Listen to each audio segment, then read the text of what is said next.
அன்பர்களே வணக்கம். நாம் இன்னைக்கு வீடியோ தொகுப்பில் எதை பற்றி பார்க்க போகிறோம்னா, நம்மளுடைய மாந்திரீக ஓலைச்சுவடியில் சொல்லியிருக்கக்கூடிய விஷயம் என்னென்னா, விரும்பினவங்களை வசியம் செய்யக்கூடிய வழிமுறைகளை பற்றி தான் இந்த வீடியோ தொகுப்பில் நம்ம முழுமையாக பார்க்க போகிறோம்.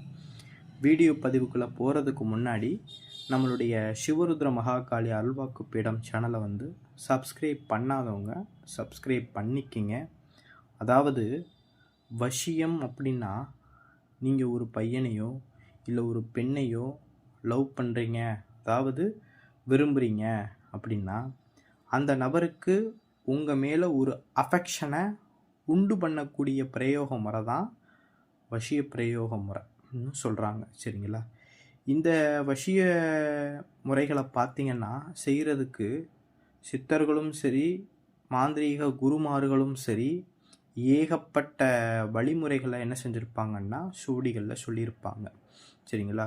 ஒரு சில வசிய வழிமுறைகள் எப்படி இருக்குன்னு பார்த்திங்கன்னா, மூலிகைகளை கொண்டு அந்த மூலிகைகளை அரைச்சி மையரைச்சி மூலிகைகளை கொண்டு என்ன செய்வாங்கன்னா வசிய முறைகளை பண்ணுவாங்க. இன்னும் ஒரு சில வழிமுறைகள் பார்த்திங்கன்னு வச்சுக்கோங்க, மந்திரங்களை கொண்டு என்ன செஞ்சுருப்பாங்கன்னா வசிய முறை செஞ்சுருப்பாங்க. சரிங்களா? இன்னும் ஒரு சில வழிமுறைகள் பார்த்திங்கன்னா, தாந்திரீக பொருட்களை வச்சு என்ன செஞ்சுருப்பாங்கன்னா வசிய வேலைகள் செய்து வசியம் பண்ணியிருப்பாங்க. இன்னும் ஒரு சில வழிமுறைகளை பார்த்திங்கன்னா, சில வசிய இயந்திரங்களை வச்சு என்ன செய்வாங்கன்னா வசிய என்ன செஞ்சுருப்பாங்கன்னா செஞ்சுருப்பாங்க. சரிங்களா? அது மாதிரி நிறைய வழிகள் இருக்குது. ஆனால் எல்லா விஷயத்துக்குமே வசிய விஷயங்களுக்கு பூராமே அடிப்படை ஒன்று தான். எல்லாமே ஒரே அடிப்படை தான், ஒரே விஷயந்தான். சரிங்களா? முறைகள் தான் என்ன செய்யும்னா வேறு வேறு முறைகளில் மாறுபடும். சரிங்களா? ஆனால் ஒரே விஷயந்தான். இந்த மைய முறையில் நல்லா வேலை செய்யுமா, எந்திர முறையில் நல்லா வேலை செய்யுமா அப்படிங்கிறதுலாம் கிடையாது. எல்லாமே ஒரே சக்திகளை தான் கொடுக்கும். சரிங்களா? இந்த முறையில் பண்ணால் அந்த முறையில் பண்ணால் அப்படி பண்ணால் அப்படிலாம் கிடையவே கிடையாது. அடிப்படை ஒன்று தான். வசியம் அப்படிங்கிறது ஒன்றே ஒன்று தான், அடிப்படை ஒன்று தான். அவங்க ஒரு ஒரு விஷயங்களை வச்சு பண்ணும்போது ஒரு ஒரு விஷயங்கள் மாறுபடும், அவ்வளோதான். சரிங்களா? என்னுடைய குருமார்கள் இந்த வசியத்தை பற்றி ஒரு அற்புதமாக ஒரு விளக்கம் நம்மளுக்கு தந்திருப்பாங்க. அது என்னென்னா, இந்த பிரபஞ்சத்தில் சகல சக்திகளுமே நிறைஞ்சிருக்கும். சரிங்களா? இந்த பிரபஞ்சம்னா என்னது? இந்த பூமியில். சரிங்களா? இந்த பிரபஞ்சம் முழுவதும் சரிங்களா சகல சக்திகளுமே நிறைஞ்சிருக்குமா. அதில் சில குறிப்பிட்ட சில நேரத்துக்கு என்ன செய்யும்னா, அந்த சில சக்திகள் பூமிக்கு வருமா. அந்த வரக்கூடிய அந்த சக்திகளை பயன்படுத்தி தான் அடிப்படையான அந்த மாந்திரீக விஷயங்கள், இந்த மாதிரி சக்திகளை பூராமே என்ன செய்வாங்கன்னா சேமித்து வச்சுக்கிடுவாங்களாம். சரிங்களா? அதுக்கு தான் பாருங்கள், இந்த நேரத்தில் அந்த சக்திகளை நம்ம பயன்படுத்த முடியும். சரிங்களா? நம்ம ஈஸியாக நம்ம என்ன செஞ்சிட அந்த சக்திகளை நம்ம பயன்படுத்திக்கிட்டோம் அப்படின்னா ஈஸியாக நம்ம வசியம் செஞ்சிட முடியும். சரிங்களா? பெரும்பாலும் பார்த்திங்கன்னா, பூக்கள் அதிகாலை நேரங்களில் தான் பூக்கள் என்ன செய்யும்னா பூக்க ஆரம்பிக்கும். புரியுதுங்களா? அதிகாலை நேரங்களில் தான் பூக்க ஆரம்பிக்கும். அப்போனா இந்த பிரபஞ்சத்தில் இந்த பூமிக்கு என்ன செய்யும்னா, அந்த அதிகாலை என்று சொல்லக்கூடிய அந்த நேரத்தில் தான் அந்த பிரபஞ்சத்திலிருந்து அந்த வசிய சக்திகள் என்ன செய்யும்னா பூமியை நோக்கி வர ஆரம்பிக்குமா. அந்த நேரத்தில் நம்ம அந்த சில வசிய வேலைகளை நம்ம செஞ்சு அந்த சக்திகளை பெற்றோம் அப்படின்னா நம்மளாலே என்ன செய்ய முடியும், ஈஸியாக ஒரு நபரை நம்ம என்ன செஞ்சிட முடியும், வசியம் பண்ணிட முடியும். சரிங்களா? பெரும்பாலும் பூக்கள் பார்த்திங்கன்னு வச்சுக்கோங்க, அதிகாலை நேரங்களில் என்ன செய்யும்னா பூக்கும். சரிங்களா? இதுக்கு காரணம் என்னன்னு தெரியுமா? அதாவது அந்த அதிகாலை நேரம் சொல்லக்கூடிய 4 to 6 சரிங்களா, அந்த நேரத்துக்குள்ளே தான் பிரபஞ்சத்தில் இருந்து வசிய சக்திகள் வரக்கூடிய நேரம். சரிங்களா? இந்த நேரத்தில் பார்த்திங்கன்னா மூலிகைகள், பூ பூக்கக்கூடிய மூலிகைகள் என்ன செய்யும்னா அந்த நேரத்தில் அந்த பிரபஞ்சத்திலேருந்து வரக்கூடிய அந்த வசிய சக்தியை அந்த மூலிகை என்ன செஞ்சுக்கணும்னா கிரகிச்சு வச்சுக்கிறோம், இழுத்து வச்சுக்கிட்டு பூக்கும்போது அந்த பூக்கள் மூலியமாக அந்த வசிய சக்தியை வெளிப்படுத்தும். புரியுதுங்களா? பூக்கள் மூலியமாக அந்த வசிய சக்தியை வெளிப்படுத்தும் போது அந்த பூ பூத்த பிறகு எவ்வளவு தேனீகள், எவ்வளவு வண்டுகள், ஈ, எறும்புகள் எல்லாமே என்ன செய்யுதுன்னா அந்த பூக்களை தேடி வர ஆரம்பிக்குது. நம்மளே பெரும்பாலும் பார்த்துக்குங்களேன், ஏதாவது ஒரு பூ பூத்துருச்சுன்னா அந்த பூ ரொம்ப அழகாக இருக்கே அப்படின்னு சொல்லி அந்த பூவை போய் என்ன செய்வோம்னா பிடுங்குவோம். அந்த பூவுக்கு நம்மளே வசியமாக்குறோம். அப்போனா பாருங்களேன், அந்த பூவுக்கு எவ்வளவு வசீகரத்தன்மையை அது கொண்டு வந்து கொடுக்குது. சரிங்களா? அதுக்காகத்தான் என்ன செய்வாங்கன்னா இந்த மூலிகைகள்லாம் பிடுங்குறாங்க பாருங்களேன். அந்த பூ பூக்கக்கூடிய மூலிகைகளை பிடுங்கி மையரைச்சு அந்த மூலிகைகளுடைய மையை நம்ம நெற்றியில் நம்ம வச்சுக்கிட்டு போனோம்னா அந்த பூவையே எவ்வளவு எறும்புகள் எவ்வளவு மனிதர்கள் தேடி வர்றாங்க. அப்போனா அந்த பூவில் அந்த மூலிகையை நம்ம மைய அரைச்சி நம்ம நெற்றியில் நம்ம வச்சுக்கிட்டு போகும்போது நம்மளுக்கு எவ்வளவு வசிய சக்திகள் கிடைக்கும். புரியுதுங்களா? இதுதான் விஷயம். சரிங்களா? இந்த விஷயத்தை நீங்கள் புரிஞ்சுக்கிட்டீங்க அப்படின்னா எப்படிப்பட்டவர்களையுமே நம்ம என்ன செஞ்சிட முடியும்னா வசியம் பண்ணிட முடியும். சரிங்களா? இந்த பிரபஞ்சத்தில் எல்லா சக்திகளுமே இருக்குது. அந்த சக்திகளை நம்ம பயன்படுத்துகிற முறைகளில் தான் இருக்குது. சரிங்களா? எல்லாமே நீங்கள் இந்த பிரபஞ்சத்தில் எல்லா சக்திகளுமே இருக்குது. தேவைங்கிறவங்க பயன்படுத்திக்கிங்க. உனக்கு தேவை இல்லையா, உனக்கு தெரியலையான்னு பேசாமல் இருந்துடும். எல்லாத்தையுமே நம்ம தேடி தெரியப்படுத்திக்கிறோம். தெரிஞ்சு எல்லாத்தையுமே நம்ம அனுபவிக்கிறதுக்கு தான் எல்லாமே கொடுத்துருக்காங்க. சரிங்களா? சில பேர் சொல்லுவாங்க இப்படி பண்ணக்கூடாது, அப்படி பண்ணக்கூடாது, இதை செய்யக்கூடாது, அதை செய்யக்கூடாது. எல்லாமே நம்ம அனுபவிக்கணும் அப்படிங்கிறது தான் இறைவன் படைச்சிருக்காங்க. எல்லாமே இறைவன் கொடுத்துருக்காங்க. எதுவுமே யாருக்கும் கொடுக்கலைங்கிறதான் கிடையாது. பிரபஞ்சமே ஒரு பிரபஞ்சத்தை கொடுத்து இந்த பிரபஞ்சத்தில் உள்ள சக்திகளை எல்லா மனிதர்களுமே பயன்படுத்திக்கங்க அப்படிங்கிறத சொல்லிட்டு இறைவன் என்ன செஞ்சிட்டாரு, கொடுத்துட்டு போயிட்டார். அப்போ நம்ம தான் ஒரு விஷயங்களை தேடி நம்ம என்ன செஞ்சுக்கிறோம்னா பயன்படுத்திக்கிறோம். சரிங்களா? இதுதான் வசியம். இப்படித்தான் வசிய மைகள் செய்கிறாங்க. வசிய மைகள்லாம் வேலை செய்யுது. சரிங்களா? ஒரு சில பேர்லாம் என்ன செய்வாங்கன்னு வச்சுக்கோங்க, சில மூலிகைகள்லாம் பார்த்தீங்கன்னு வச்சுக்கோங்க, அந்த பூக்கள் அந்த வசீகர சக்திகளை சேமித்து வைக்கும். சில மூலிகைகள் பார்த்தீங்கன்னா அந்த தண்டு பகுதியில் சேர்த்து வைக்கும். சரிங்களா? அந்த மூலிகைகளை வந்து சும்மா வெறுமனே அந்த மூலிகை காப்பு கட்டி அதோடைய வேரை பிடிச்சி மைய அரைச்சி அப்படிலாம் கிடையவே கிடையாது. அதெல்லாம் வந்து அப்படி ஒரு துளியோட வேலை செய்யாது. சரிங்களா? அது ஒரு சில மூலிகைகள்லாம் இருக்குது. எல்லாத்தையுமே ஊடகங்களில் ஓப்பனாக சொல்ல முடியாது. ஒரு சில விஷயங்களை சொல்கிறேன், போக போக எல்லா வீடியோக்களில் தெளிவாக நான் சொல்கிறேன். சரிங்களா? அதே போல் இன்றைக்கி நம்ம என்ன பார்க்க போகிறோம் அப்படின்னா, கணவனோ மனைவியோ சில நபர்கள் என்ன செஞ்சுருப்பாங்கன்னா பிரிஞ்சு வாழ்வாங்க. சரிங்களா? ஏதோ ஒரு பிரச்சனையில் பிரிஞ்சு வாழ்வாங்க.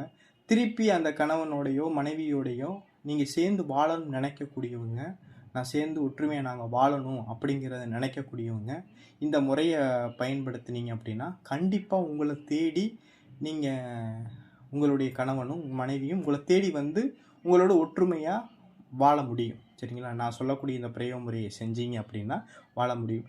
அதே சமயம் பார்த்திங்கன்னா தன்னை விரும்பக்கூடிய ஆணையோ பெண்ணையோ நம்ம என்ன செஞ்சிட முடியும், இந்த முறையை பயன்படுத்தி ஈஸியாக நம்ம என்ன செஞ்சிட முடியும், அப்படித்தான் வசியம் பண்ணிட முடியும். சரிங்களா?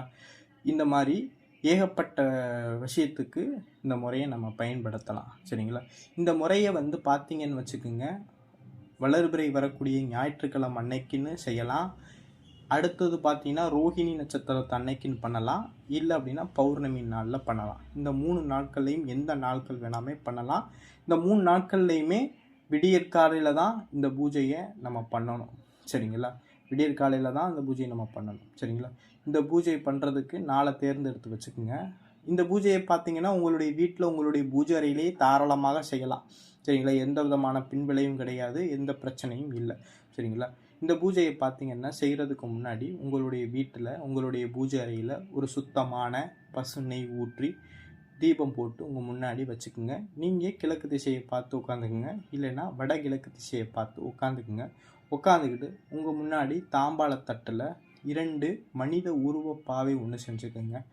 பெண் பாவை ஒன்று, ஆண் பாவை ஒன்று செஞ்சுக்குங்க. நீங்கள் யாரை வசியம் பண்ண போகிறீங்களோ அவங்க ஒரு எந்திரம் ஒன்று எடுத்துக்குங்க. சின்ன எந்திரம், உங்கள் கை உள்ளங்கை அளவுக்கு எந்த அளவு வேணால் இருக்கலாம், அந்த அளவுக்கு ஒரு 2 எந்திரம் கட் பண்ணி எடுத்துக்கங்க. அந்த 2 எந்திரத்தில் நீங்கள் வந்து இப்போ ஒரு பெண்ணை வசியம் பண்ண போகிறீங்க அப்படின்னா உங்களுடைய பேரை முதல்ல அந்த எந்திரத்தில் எழுதிருங்க. அடுத்தபடியாக கீழே நீங்கள் ஒரு பெண்ணை வசியம் பண்ண போகிறீங்க அப்படின்னா அந்த பெண்ணுடைய பேரை என்ன செஞ்சுருங்கன்னா கீழே எழுதிருங்க. கீழே எழுதிட்டு அந்த எந்திரத்தை திருப்பிடுங்க. திருப்பிட்டு அந்த எந்திரத்துக்கு பின்னாடி என்ன செஞ்சுருங்கன்னா வ ய ந ம சி அப்படிங்கிற அந்த அச்சரத்தை பின்னாடி உங்கள் பேர் முன்னாடி உள்ள எந்திரத்தில் இருக்கும், பின்னாடி எந்திரத்தில் இந்த வ ய ந ம சி அப்படிங்கிற அச்சரத்தை என்ன செய்யுங்கன்னா எழுதிடுங்க. சரிங்களா? எழுதிட்டு அந்த எந்திரத்தை அப்படியே அந்த எந்திரத்தை என்ன செஞ்சுருங்கன்னா ஒரு மஞ்சள் நீரில் கழுவி அந்த எந்திரத்துக்கு மஞ்சள், குங்குமம், சந்தனம் இதெல்லாம் வச்சு 4 மூலைகள்லையுமே வச்சு அந்த எந்திரத்தை சுருட்டி சிகப்பு கயிறால் அந்த எந்திரத்தை கட்டிடுங்க. கட்டிட்டு இதே மாதிரியே இன்னொரு எந்திரமும் செஞ்சு அதை என்ன செஞ்சுருங்கன்னா இதே மாதிரி உங்களுடைய பேரும் நீங்கள் யாரை விரும்பக்கூடிய அந்த பெண்ணுடைய பேரை எழுதி அதுக்கு பின்னாடி வ ஏனா மசி அப்படிங்கிற அச்சரத்தை எழுதி சுருட்டி சிவப்பு நூலால் கட்டிக்கிங்க. இதே மாதிரி 2 கட்டிக்கிங்க. கட்டி எடுத்துக்கிட்டு அந்த மனித உருவ பாவையினுடைய வயிற்று பகுதியில் என்ன செஞ்சுருங்கன்னா அந்த சுருட்டின எந்திரத்தை மனித உருவ பாவைக்கு உடம்புக்குள்ளே மாவுக்குள்ளே அமுக்கி வச்சுருங்க. சரிங்களா? இதே மாதிரி 2 பாவையிலையுமே அமுக்கி வச்சுட்டு ஆணுடைய உருவ பாவையில் நீங்கள் ஆணை வசியம் பண்ண போகிறீங்கன்னா ஆணுடைய ஃபோட்டோ வைங்க, பெண்ணுடைய உருவ பாவையில் பெண்ணுடைய ஃபோட்டோ வச்சுருங்க. ஃபோட்டோவை சும்மா அது பக்கத்தில் காலடியிலையோ இல்லை அந்த உருவப்பாவையுடைய நெஞ்சு பகுதியிலையோ அந்த ஃபோட்டோவை வச்சுருங்க. ஏதாவது அவங்களுடைய பயன்படுத்திய துணியில் தலைமுடி இருந்தாலும் வச்சுக்கோங்க, இல்லைனாலும் பரவாயில்ல, ஒன்றும் தேவை கிடையாது. சரிங்களா? இப்படி வச்சுக்கிட்டு அந்த பாவையுடைய 4 திசைகள்லையுமே என்ன செஞ்சுக்கிங்கன்னா பூசணி நல்லா தைச்சுங்க. பூசணிக்காய் தெரியுங்களா? அந்த பூசணிக்காயை 2ஆக வெட்டினீங்கன்னா 2 பகுதியாக வரும். இதே மாதிரி 2 பூசணிக்காய் 2ஆக வெட்டினா 4 பகுதி வரும். இந்த 4 பகுதியில் உள்ள பூசணிக்காயை வச்சு என்ன செஞ்சுன்னா பஞ்ச தீப எண்ணெய் 4 திசைகள்லையுமே ஊற்றி திரி போட்டு அந்த பாவையை சுற்றி உள்ள 4 திசைகள்லையுமே ஏற்றி வச்சுருங்க. ஏற்றி வச்சுட்டு அந்த மனித உருவ பாவைக்கு மல்லிகைப்பூ கொஞ்சம் போட்டுருங்க, அத்தரு இதெல்லாம் கொஞ்சம் நல்லா தெளித்து நல்லா வாசனை திரவியங்களை போட்டு அந்த பாவைக்கு தேங்காய், வெத்தலை, வாழைப்பழம் இதெல்லாம் போட்டு ஒரு பூஜை மாதிரி பண்ணிடுங்க. பூஜை பண்ணிவிட்டு நான் ஸ்க்ரீனில் கொடுத்துருக்கூடிய மந்திரத்தை மனசுக்குள்ளே நீங்கள் யாரை வசியம் பண்ண போகிறீங்களோ அவங்களுடைய உருவத்தை மனசில் நினச்சிக்கிட்டு நான் ஸ்க்ரீனில் கொடுத்துக்கூடிய மந்திரத்தை 10,008 உரு கொடுங்க. சரிங்களா? ஒரே நாளில் கொடுக்கணுங்கிற அவசியம் இல்லை. உங்களுடைய நேரத்துக்கு தகுந்த மாதிரி நாட்களை கூட்டிக்கிறலாம். சரிங்களா? எத்தனை நாள் வேணால் பண்ணிக்கலாம். மொத்தம் இது 10,008 உரு கொடுத்துரும். 10,008 உரு கொடுத்த பிறகு அந்த பாவை செஞ்சு வச்சுருப்பீங்கள்ல, அந்த செஞ்சு வச்சுருக்கக்கூடிய மனித உருவ பாவையை அப்படியே 2 ஆண் பாவையும் பெண் பாவையும் ஒரு மூஞ்சி ஒருவர் அப்படியே ஒட்டி இருக்கிற மாதிரி நல்லா கவனமாக கேட்டுங்க. ஒரு முகமும் அந்த இன்னொரு பாவையுடைய முகமும் ஒட்டி இருக்கிற மாதிரி பஞ்சவர்ண நூலால் என்ன செஞ்சுருங்கன்னா அப்படியே அந்த 2 பாவையுமே சேர்த்து சுற்றுங்க. பஞ்சவர்ண நூல்னா 5 கலர் சேர்ந்த நூல் தான் பஞ்சவர்ண நூல்னு சொல்லுவாங்க. சரிங்களா? அந்த நூலால் என்ன செஞ்சுருங்கன்னா அந்த பாவையை முழு சுற்றி அந்த பாவையை ஒரு மண் சட்டியில் போட்டு அடைச்சி ஒரு கருப்பு துணியில் கட்டி மயானத்தில் கொண்டு போய் என்ன செஞ்சுருங்கன்னா மயானத்துடைய கிழக்கு பக்கமோ இல்லை வடக்கு பக்கத்துலேயே கொண்டு போய் அந்த சட்டியை கொண்டு போய் பிதைச்சிட்டிங்க அப்படின்னா எண்ணி 11 நாளையில் நீங்கள் விரும்பக்கூடிய நபர் என்ன செஞ்சுருவாங்கன்னா ஏதாவது ஒரு சூழ்நிலையில் உங்களை தேடி வர ஆரம்பிச்சிருவாங்க. இல்லைன்னா உங்கள்கிட்ட தொடர்பே இல்லைனாலும் உங்கள் ஃபோன் மூலியமாக தொடர்பு கொண்டு பேச ஆரம்பிப்பாங்க. என்னென்ன ஆச்சுன்னா உடலில் அந்த வசீகரத்தன்மை போய் உங்கள் பற்றின சிந்தனைகளை உருவாக்கி கொடுக்கும். சரிங்களா? அந்த சக்திகள் அவங்க உடலில் உங்களை பற்றி சிந்தனைகளை உருவாக்கி உங்கள் மேலே ஒரு அஃபெக்ஷனை உருவாக்கி கொடுக்கும். இதுதான் வசிய முறை. சரிங்களா? இதை உருவாக்கியாச்சு அப்படின்னா உங்கள் மேலே அளவு கடந்த பாசமும் அன்பும் உருவாக ஆரம்பிக்கும். இதுதான் வசிய பிரயோக முறை. சரிங்களா? இந்த வீடியோ பதிவில் எதுவும் சந்தேகம் இருந்துச்சு அப்படின்னா நம்மளை ஸ்க்ரீனில் கொடுக்கக்கூடிய நம்பருக்கு தொடர்பு கொண்டு கேட்டுக்குங்க. இந்த வீடியோ பதிவு பிடிச்சிருந்துச்சு அப்படின்னா நம்மளோட சிவருத்ர மகாகாளி அருள்வாக்குப்பிடம் சேனலை சப்ஸ்கிரைப் பண்ணாதவங்க சப்ஸ்கிரைப் பண்ணிக்கிங்க. நன்றி, வணக்கம்.